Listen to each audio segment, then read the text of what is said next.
In the heart of Baguio City, cloaked by mist and surrounded by the dense foliage of pine trees, stands the ominous ruins of the Diplomat Hotel. Its dilapidated structure, a silent witness to the horrors of the past, has become the setting for many a ghostly tale. Among these stories, one particular encounter stands out, a tale that has been whispered in the chill of night, sending shivers down the spines of those who dare listen.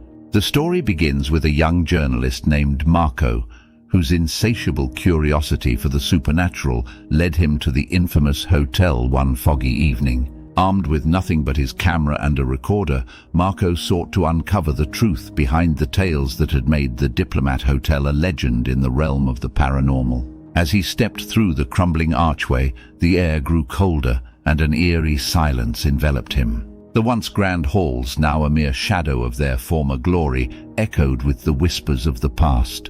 Marco's footsteps were the only sound, disrupting the quiet that had settled over the ruins like a suffocating blanket. Undeterred, Marco ventured deeper into the hotel, his eyes scanning the darkness for any sign of the supernatural. It was then that he heard it, a soft sobbing echoing through the corridors. Following the sound, he found himself in what appeared to have been a chapel.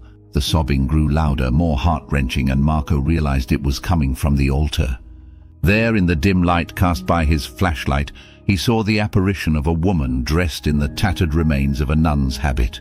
Her face was a mask of sorrow, her hands clasped in prayer as she wept for a loss too great to bear. Marco, frozen in place, could only watch in a mix of fear and fascination. Mustering his courage, he spoke, his voice barely a whisper. "Who are you? What happened here?" The apparition raised her head, and through her tears, she spoke of a time when the hotel was a refuge for the wounded and the dying during the war. She told Marco of the pain and suffering that had seeped into the very walls of the building, of the souls who had passed within its rooms, leaving behind a residue of grief and despair. She revealed herself as one of the caretakers, a nun who had devoted herself to the sick and dying, only to be caught in the bombing that claimed the lives of many. As her story came to an end, the apparition faded away, leaving Marco alone once more. Shaken, he left the Diplomat Hotel, the nun's tale etched into his memory. Marco's encounter with the ghostly nun became a story he would share with the world, a testament to the pain and tragedy that had occurred within the walls of the Diplomat Hotel.